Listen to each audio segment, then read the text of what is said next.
ನಮಸ್ತೆ ಎಲ್ಲರಿಗೂ, welcome back to Mangalore food kitchen. ಇವತ್ತು ನಾನು ಉಪ್ಪು ಮತ್ತು ಹಸಿಮೆಣಸು ಹಾಕಿ ಬಂಗುಡೆ ಮೀನು ಮ್ಯಾಕ್ರೆಲ್ ಫಿಶ್ ಫ್ರೈ ಮಾಡೋದನ್ನು ತೋರಿಸ್ತೇನೆ. ಜಾಸ್ತಿಯಾಗಿ ನನ್ನ ಮಮ್ಮಿ ಈ ರೀತಿ ಮಾಡ್ತಾರೆ ಫ್ರೆಶ್ ಬಂಗುಡೆ ಸಿಕ್ಕಿದಾಗ. ಸೊ ನೀವು ಸಹ ಇದನ್ನು ಮನೆಯಲ್ಲಿ ಟ್ರೈ ಮಾಡಿ, ಖಂಡಿತವಾಗಿ ನಿಮಗೆಲ್ಲರಿಗೂ ಇಷ್ಟ ಆಗ್ತದೆ. ಇದು ಕುಚ್ಚಲಕ್ಕಿ ಗಂಜಿ ಜೊತೆ ಅಂತೂ ಸೂಪರ್ ಕಾಂಬಿನೇಷನ್. ಸೊ ನೀವು ಮಿಸ್ ಮಾಡದೆ ಟ್ರೈ ಮಾಡಿ ನನಗೆ ಹೇಗೆ ಆಗಿದೆ ಅಂತ ಹೇಳಿ. ಹಾಗೆಯೇ ಯಾರಾದರೂ ಹೊಸೊಬ್ಬರು ನಮ್ಮ ಚಾನಲ್ ನೋಡ್ತಾ ಇದ್ದರೆ ಪ್ಲೀಸ್ ಸಬ್ಸ್ಕ್ರೈಬ್ ಮಾಡಿ, ಹಾಗೆ ನಿಮ್ಮ ಫ್ಯಾಮಿಲಿ ಫ್ರೆಂಡ್ಸ್ ಜೊತೆ ಶೇರ್ ಮಾಡಿ. ಹಾಗಾದರೆ ಬನ್ನಿ ಶುರು ಮಾಡೋಣ. ಬೇಕಾದ ಇಂಗ್ರೀಡಿಯೆಂಟ್ಸ್ಗಳು ಇಲ್ಲಿ 12 ಹಸಿಮೆಣಸು ಗ್ರೀನ್ ಚಿಲ್ಲಿ ತಗೊಂಡಿದ್ದೇನೆ.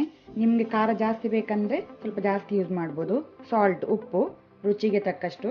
ಇಲ್ಲಿ 2 ಬಂಗುಡೆ ಮೀನು, ಇದು 500 ಗ್ರಾಮ್ ಉಂಟು, 500 ಗ್ರಾಮ್ ಉಂಟು.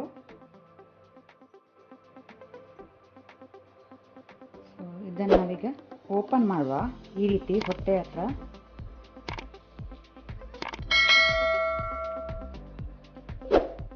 ನಿಧಾನಕ್ಕೆ ಮಾಡಿ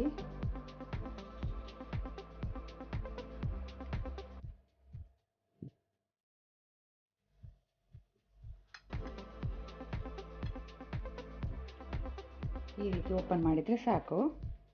ಆಗ ಮಸಾಲ ಒಳ್ಳೆ ರೀತಿ ಎಳ್ಕೊಳ್ತದೆ ಮೀನಿನ ಮಾಂಸಕ್ಕೆ.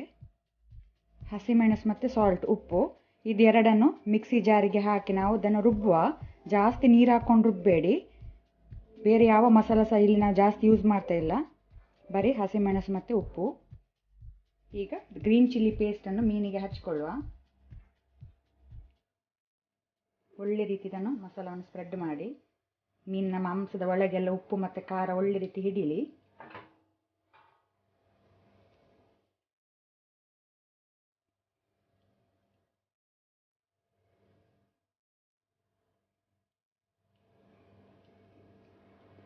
ಇದು ಒಳಗೆ ಹೊರಗೆ ಸೈಡ್ ಬೇಕಂತಿಲ್ಲ. ನೋಡ್ಕೊಂಡು ನಿಮಗೆ ಖಾರ ಎಷ್ಟು ಬೇಕಂತ ನೋಡ್ಕೊಂಡು ನೀವು ಹಚ್ಕೊಳ್ಳಿ.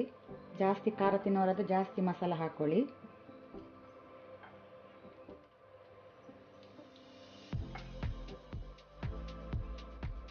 ಈಗ ನಾವು ಮೀನನ್ನು ಒಂದು ಅರ್ಧ ಗಂಟೆ ಮ್ಯಾರಿನೇಟ್ ಆಗಲು ಇಡುವ. ಇಲ್ಲೀಗ ಅರ್ಧ ಗಂಟೆ ಆಗಿದೆ. ಈಗ ನಾವು ಒಂದು ಬಾಳೆ ಎಲೆ ತಗೊಳ್ಳೋಣ. ಬನಾನಾ ಲೀಫ್ ಕ್ಲೀನ್ ಮಾಡಿ ತಗೊಳ್ಳಿ. ಅದಕ್ಕೆ ನಾವು ಮೀನನ್ನು ರ್ಯಾಪ್ ಮಾಡಬೇಕು.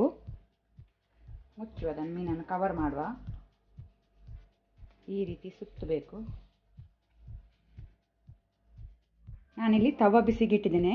ಇಲ್ಲಿ ನಾವು ಸ್ವಲ್ಪ ಸಹ ಎಣ್ಣೆ ಯೂಸ್ ಮಾಡೋದಿಲ್ಲ, ಎಣ್ಣೆ ಯೂಸ್ ಮಾಡದೆ ಮಾಡೋದು. ಸೊ ಈಗ ನಾವು ಸುತ್ತಿದ ಮೀನನ್ನು ಇದಕ್ಕೆ ಹಾಕ್ಕೊಳ್ಳುವ. ಇದು ಲೋ ಫ್ಲೇಮಲ್ಲಿ ಒಂದು ಅರ್ಧ ಗಂಟೆ ಫ್ರೈ ಆಗಬೇಕು. ಒಂದು 20 ಮಿನಿಟ್ ಆದ ನಂತರ ಲೋ ಫ್ಲೇಮಲ್ಲಿ ಇದನ್ನೆಲ್ಲ ತಿರುಗಿಸಿ ಹಾಕಬೇಕು. ನಾವು ಫ್ಲಿಪ್ ಮಾಡಿ ಹಾಕಬೇಕು. 2 ಸೈಡ್ಸ್ ಇದು ಒಳ್ಳೆ ರೀತಿ ಫ್ರೈ ಆಗಲಿ. ಈಗ 15 ಮಿನಿಟ್ ಆಗಿದೆ, 15 ಮಿನಿಟ್ಸ್ ಆಗಿದೆ. ಇದನ್ನು ನಿಧಾನಕ್ಕೆ ತಿರುಗಿಸಿ ಹಾಕುವ.